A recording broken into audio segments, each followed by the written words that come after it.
Bom dia, meus queridos. Nosso assunto hoje será sobre genética. A genética é um ramo da biologia que estuda a hereditariedade, ou seja, os padrões pelos quais as características de uma espécie são transmitidas de uma geração a outra. O termo genética só começou a ser utilizado no século XX. Muito antes de existir como um ramo da ciência, mais ou menos 10 mil anos, e mesmo sem conhecer os fundamentos da hereditariedade, as pessoas já selecionavam as plantas para o cultivo e os animais para aumentar os rebanhos, escolhendo para o cruzamento os indivíduos com as características desejáveis. Ideias antigas sobre hereditariedade.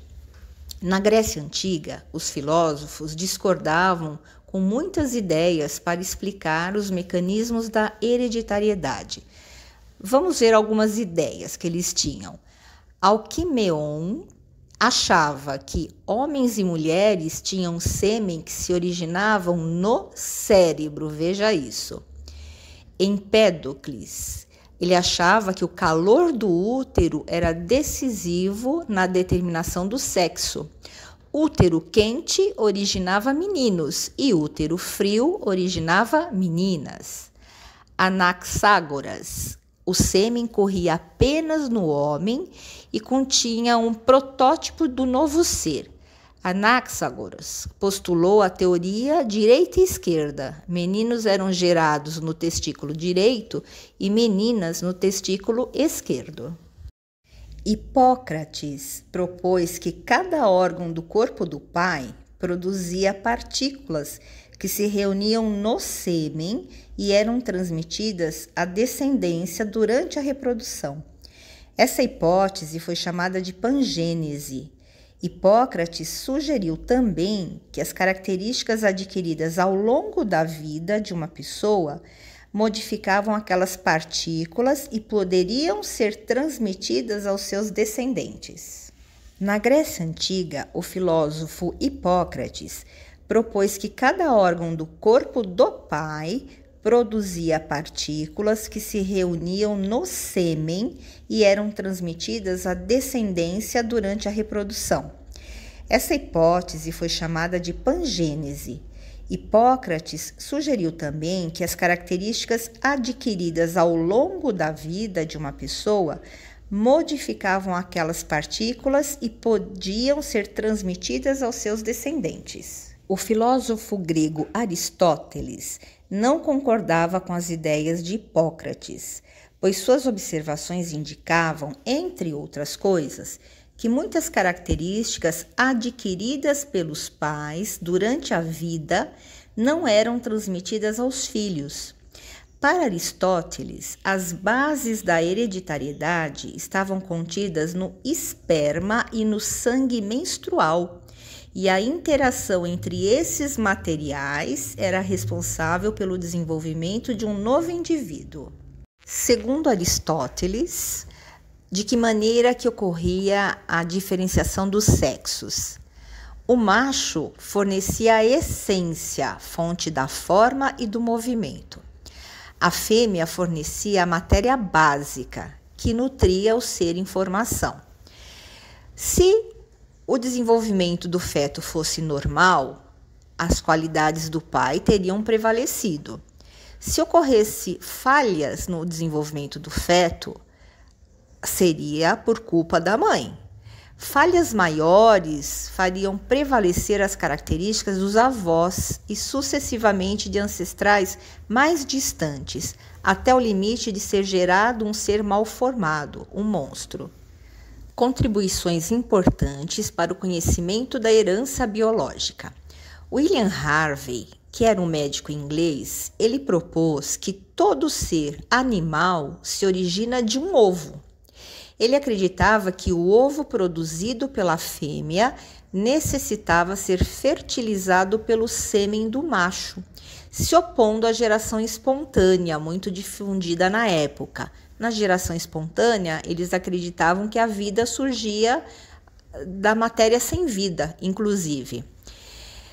Um outro cientista, Nehemiah Gree, botânico inglês, sugeriu ser o grão de pólen o elemento masculino das plantas com flores. Então, haviam cientistas que estudavam a hereditariedade nos seres vivos animais e outros nos seres vivos vegetais. No século XVII, havia pesquisadores que defendiam a tese de que o novo indivíduo, contendo todas as estruturas, já estaria pré-formado dentro de um dos pais e que só precisaria se desenvolver. Os defensores dessa teoria, chamada de pré-formismo, dividiam-se entre os que consideravam que a forma inicial estava contida na mãe, no óvulo, e aqueles que supunham que ela estava contida no pai, no espermatozoide. Na mesma época, surgiu outra teoria, a epigênese, de acordo com a qual um novo indivíduo originava-se de matéria não diferenciada e seus órgãos e estruturas característicos se formavam ao longo do desenvolvimento. A descoberta dos gametas. Alguns avanços foram decisivos para o desenvolvimento da genética. Esses avanços foram o descobrimento de que o sêmen contém estruturas microscópicas com longas caudas, o espermatozoide, a comprovação de que os espermatozoides eram formados nos testículos e o estudo dos gametas femininos contribuindo para a futura compreensão dessas células. Nessa imagem você observa uma célula redonda, que é o óvulo, circundada por vários espermatozoides, ou seja, o óvulo é a célula sexual feminina e o espermatozoide é a célula sexual masculina. No entanto, o papel dos gametas na formação de um indivíduo só foi esclarecido no século XIX, em que experimentos mostraram que seu desenvolvimento ocorre após a união do óvulo com o espermatozoide no processo de fecundação. Isso levou ao conhecimento de que óvulos e espermatozoides são as células que carregam as informações transmitidas de uma geração a outra. A descoberta dos cromossomos. Em 1882, Walter Fleming descreveu com muito detalhe o comportamento de filamentos nucleares, fiozinhos dentro do núcleo, durante o processo de divisão celular. Posteriormente, esses filamentos, esses fios, foram chamados de cromossomos. Algumas observações merecem destaque. Verificou-se que o número, a forma e o tamanho dos cromossomos são diferentes entre as espécies. Entre indivíduos da mesma espécie, o número de cromossomo é constante, é sempre o mesmo. O conjunto de cromossomos típico de cada espécie é denominado cariótipo. Portanto, as características são transmitidas de geração em geração através dos gametas, espermatozoides e óvulos. Conceitos básicos da genética. Caráter. O que vem a ser caráter? Um certo aspecto do ser vivo, geralmente determinado por um gene. Por exemplo, cor da flor, altura da planta, aspecto dos cabelos, albinismo, no caso de humanos, cor das asas dos insetos. Gene é a unidade de transmissão hereditária formada por um pedacinho de DNA de um cromossomo e responsável pela codificação de uma certa proteína. Essa proteína condiciona o caráter. Locus gênico é o local ocupado pelo gene em cromossomos homólogos e que determina o mesmo caráter. Genes alelos, genes que ocupam o mesmo locus em cromossomos homólogos e que determina o mesmo caráter. Exemplo, cor da semente é determinada por 2 alelos que condicionam a coloração amarela ou verde. Vamos entender um pouquinho melhor essas definições nos próximos slides. Observe com muita atenção essa imagem de cromossomos homólogos. A mãe manda um fiozinho, um filamento, e o pai manda o outro filamento. Suponhamos que o da sua esquerda tenha sido enviado pelo pai e o da sua direita pela mãe. Esses cromossomos são homólogos porque eles apresentam a mesma sequência de genes. Qual seria essa sequência? Veja, o primeiro gene que vai determinar o tamanho do pé, o outro a cor do cabelo, o outro gene o tipo sanguíneo, o outro temperamento. E observe que o cromossomo, o filamento que está pareado, ele tem a mesma sequência idêntica, mas eles podem trabalhar para características diferentes. Por exemplo, tamanho de pé. Um para pé grande, outro para pé pequeno. Cor de cabelo, um para cabelo escuro, outro para cabelo claro. Tipo sanguíneo, um para sangue tipo A e outro sangue tipo B. E assim por diante. Vamos entender um pouquinho melhor o que são genes alelos. A diferença do tamanho dessas letrinhas que você está vendo, mais para frente falaremos sobre elas. O importante nesse momento é entender o que são genes alelos.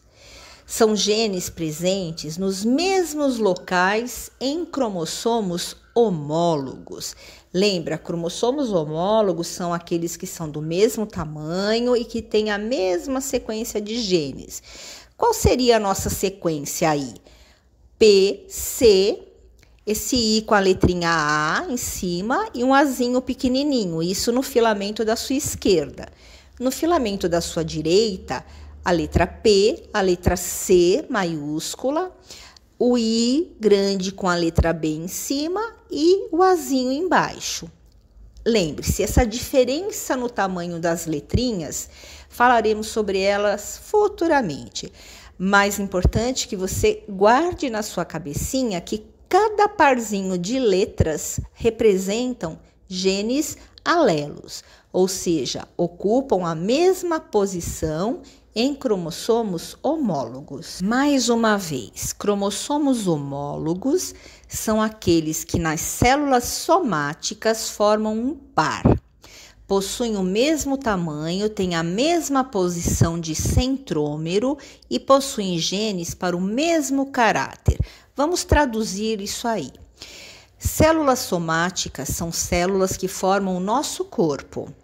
Centrômero é o nome desta estrutura que une um filamento de um cromossomo com o filamento do outro. Lembrando que um filamento vem do pai e o outro filamento vem da mãe. Nesta imagem que você tem, observa que você tem 23 pares de cromossomos. Par 1, par 2, o par 3, o par 4 e assim por diante. Observe que os pares, eles têm a mesma forma, eles são do mesmo tamanho e eles são homólogos porque apresentam a mesma sequência gênica. Isso que você está vendo aí se chama cariótipo. Falaremos um pouquinho mais sobre isso em aulas futuras. O importante é que você observe que os cromossomos estão organizados aos pares, ok? E nós temos ao todo 23, o ser humano, viu? 23 pares de cromossomos. 23 pares dá um total de 46 cromossomos no núcleo de cada célula do nosso corpo, menos nas células sexuais. Isso eu vou explicar mais para frente um pouquinho. Algumas discussões da ciência. Quando se verificou que o número de cromossomos se mantém constante ao longo das gerações, uma questão foi levantada. Se o óvulo e o espermatozoide se juntam e unem os seus cromossomos para formar um novo indivíduo, por que o número de cromossomo não dobra a cada geração? O que ocorre é que na formação dos gametas acontece uma redução na quantidade de cromossomos, ou seja, Todas as células do nosso corpo possuem 46 cromossomos, mas as células sexuais, a metade disso, 23 cromossomos. Ou seja, no núcleo do óvulo temos 23 cromossomos e no núcleo do espermatozoide, 23 cromossomos. Essa imagem explica justamente esta redução no número de cromossomos nas células sexuais. Observa o óvulo, né, com 4 filamentos. O espermatozoide com outros 4 filamentos. Quando o espermatozoide fecunda o óvulo, forma essa célula chamada célula-ovo ou zigoto, que passa a ter 8 filamentos e eles estão pareados. Observe, o filamento pretinho pareou com outro pretinho, verdinho com verde, amarelo com amarelo, laranja com laranja. Esses cromossomos são homólogos, eles são do mesmo tamanho, têm a mesma forma e eles apresentam a mesma sequência genética. Ocorre que quando esses filamentos estavam no óvulo, eles estavam na metade, 4. No espermatozoide, na metade, 4. Quando forma a célula ovo zigoto, isso dobra, 8.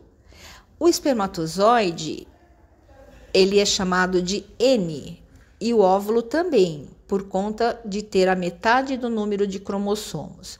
Já na célula ovo zigoto, 2N, tem o dobro. Agora, vamos refletir um pouquinho sobre a genética humana e o preconceito. Diante das ideias que os filósofos gregos apresentavam, o papel da mulher na reprodução era visto de modo inferior ao dos homens. A compreensão de que a herança biológica se baseia na transmissão de informações hereditárias contidas nos genes e de que homem e mulher têm igual participação na continuidade da vida, abriu caminho para a queda de concepções errôneas. Então, observe que o machismo se faz presente desde muitos anos atrás, até hoje, inclusive relacionado ao papel da mulher na reprodução, né? Muito triste isso. Vamos refletir mais um pouquinho. E eu gostaria que vocês respondessem isso no caderninho de vocês, para que na nossa videoconferência possamos falar sobre isso também. Você acha que a ciência proporciona um conhecimento verdadeiro e aceito por todos? O conhecimento científico sempre traz benefícios ou melhoras para a vida das pessoas? Os cientistas são pessoas inteligentes, estranhas, que vivem trancadas em seus laboratórios? Escrevam sobre isso e conversaremos na nossa videoaula de hoje. Um beijo!